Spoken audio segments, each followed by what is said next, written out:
കൂട്ടുകാരെ, ഇതൊരു വള്ളം പണിക്കുവാൻ വേണ്ടിയുള്ള പ്രിപ്പറേഷനാണ്. അതുകൊണ്ട് നമ്മുടെ സെവനപ്പ്, പേരയ്ക്ക ജ്യൂസ്, ആ കള്ളിക്കകത്ത് നമ്മുടെ മരച്ചീനി, അങ്ങനെയുള്ള മറ്റ് ആഹാര ഐറ്റവും ഡ്രിങ്ക്സ് ഐറ്റവും ഇതെല്ലാം നമ്മൾ സ്റ്റോറിനകത്ത് വെക്കുകയാണ്. സ്റ്റോറെന്ന് പറഞ്ഞാൽ ഈ രണ്ട് കുഞ്ഞ് കള്ളിയേ ഉള്ളൂ. അതിനകത്തൊരു 10 ചാക്ക് ഐസ് ഉണ്ട്. പക്ഷേ ഞാൻ ഇതൊന്നും പറയാനില്ല ഈ വീഡിയോ ചെയ്യുന്നത്. ഇതാണ് നമ്മുടെ കഥാനായകൻ സ്റ്റീൽ റോഡ്.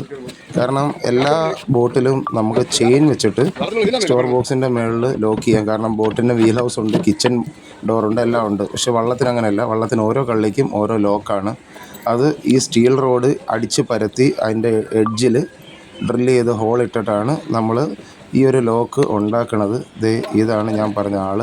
കണ്ട, അടിച്ച് പരത്തിയ റോഡിൽ ഇങ്ങനെ ഡ്രില്ല് ചെയ്ത് ഇത് കണക്ക് താഴെയിട്ട് ലോക്ക് ചെയ്യാം. കാരണം ഓരോ കള്ളിയിലും ഓരോ ഐറ്റംസ് ഉണ്ട്.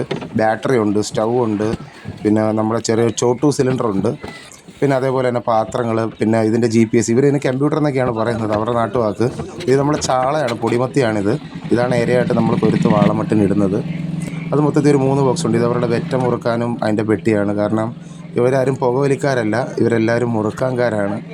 ഈ മുറുക്ക് മാത്രമാണ് ഇവരുടെ ആകെയുള്ള ദുശീലം. പിന്നെ കര വരുമ്പോൾ കള്ളു കുടിക്കുന്നുണ്ട്, അതൊക്കെ അവരുടെ പേഴ്സണൽ കാര്യം. പക്ഷേ കടലിൽ പിന്നെ ആരും മദ്യം കഴിക്കത്തില്ല. അതിൽ ഈ വീഡിയോ കാണുന്ന ഒരു സഹോദരങ്ങളും തെറ്റിദ്ധരിക്കല്ലേ. ഒരു കടലിൽ പണിക്കാരനും കടലിൽ കൊണ്ടുപോയി മദ്യമൊന്നും കഴിക്കത്തില്ല. ചിലവർക്ക് ദുശീലം ഉള്ളവരുണ്ട്, അതൊക്കെ കരയ്ക്ക് വരുമ്പോൾ. അല്ലാതുള്ളവർ ബീഡി വലിക്കും, അതിൽ സിഗരറ്റ് വലിക്കും, പിന്നെ ഈ ഗണേശ്, ശംഭു ഇങ്ങനെയൊക്കെയുള്ള ഐറ്റംസ് വയ്ക്കും.